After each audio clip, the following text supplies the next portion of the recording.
આ તરફ જેતપુરમાં મેળામાં રાઇડ્સની દુર્ઘટનાને લઈ અને પ્રશાસન દોડતું થયું। તૂટેલી રાઇડની ચકાસણી માટે અધિકારીઓ પહોંચ્યા।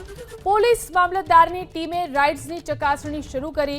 રાઇડ્સની ટ્રોલી તૂટતા પોલીસે તાત્કાલિક મેળો બંધ કરાવ્યો હતો। યાંત્રિક કમિટી તરફથી તમામ રાઇડ્સનું ચેકિંગ કરવામાં આવશે। વિવિધ અભિપ્રાયો બાદ જ રાઇડ્સ ફરી કાર્યરત થશે। રોટરી ક્લબ તરફથી દર વર્ષે ફનફેર મેળાનું આયોજન કરવામાં આવે છે। તૂટેલી રાઇડ્સ રિપેર કરી અને ફરી લગાવી દેતા મામલતદારે તપાસના આદેશ કર્યા। યાંત્રિક ટીમ તપાસ કરી અને સંપૂર્ણ અહેવાલ આપશે। પ્રાથમિક દ્રષ્ટિએ રાઇડ સંચાલકો આયોજકની ગંભીર બેદરકારી જણાઈ રહી છે। તો જે રીતે રાઇડ તૂટી પડી હતી અને એક દંપતીને ઈજા પહોંચી।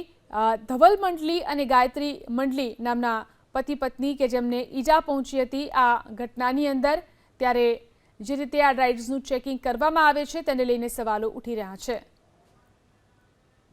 અમે તપાસ કરી એટલે ત્યારે તો પહેલા એવું હતું સિવિલ હોસ્પિટલમાં, અને રાતે પછી અમે પ્રાથમિક અહેવાલ અને ટૂંકમાં પોલીસને કીધું કે ભાઈ બીજી કોઈ દુર્ઘટના ના ઘટે એટલે અત્યારે તમે બંધ કરાવી દો।